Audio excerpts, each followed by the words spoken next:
আসন্ন জাতীয় সংসদ নির্বাচন ঘিরে বিএনপির মনোনয়নের পক্ষে বিপক্ষে চট্টগ্রামে উৎসবের পাশাপাশি জ্বলছে ক্ষোভের আগুন।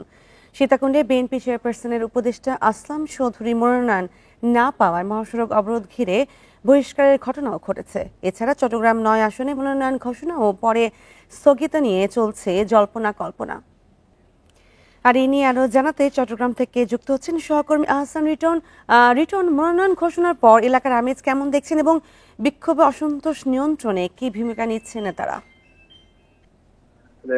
বিএনপি নেতা যারা অনুসারী তিনি যেহেতু দীর্ঘদিন ধরে বিএনপি কাজ করেছে কিন্তু মনোনয়ন পাননি এবং সম্প্রতি তার নেতাকে সেদিন আসলে আমরা দেখেছি তার ঢাকা থেকে মহাসড়কে তার বিক্ষোভ করেছেন এবং সেই কারণে আমরা দেখেছি আসলে ইতিমধ্যে দলের 4 জনকে আসলে বহিষ্কার করা হয়েছে। এই দেখছি অন্যান্য যে কোনো প্রার্থীগুলো রয়েছে সেখানে যারা প্রার্থী রয়েছেন তারা যেমন অবস্থায় আছেন তাদের নেতা কর্মীরা বসে আছেন।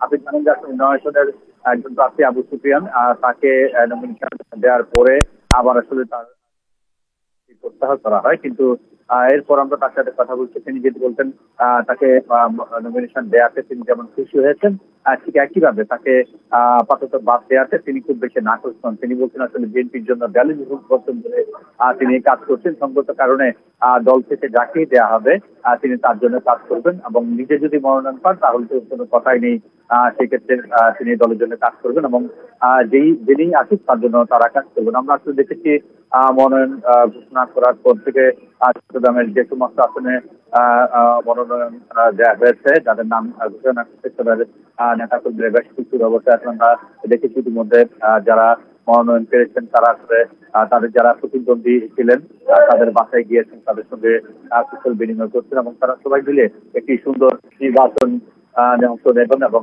দলকে এগিয়ে নেবেন এবং তারা করছেন এবং যদি তারা জয়ী হন তাহলে আসলে শহর এলাকায় যে সমস্ত সমস্যাগুলো রয়েছে সেগুলো চিহ্নিত করে সেই অনুযায়ী তারা পদক্ষেপ নেওয়ার কথা বলছেন। আমরা আসলে এটি নিয়ে বেশ কয়েকজন প্রার্থী এবং বেশ কিছু সমর্থকের সাথে কথা বলছি। তারা যেটি বলছেন যেহেতু দীর্ঘদিন পর একটি নির্বাচন হচ্ছে, এই নির্বাচনটি জাতীয়। চট্টগ্রামে মনোনয়ন ঘোষণার পর অসন্তোষ এবং সেই বিষয়ে বিস্তারিত জানাচ্ছিলেন সহকর্মী আহসান রিটন।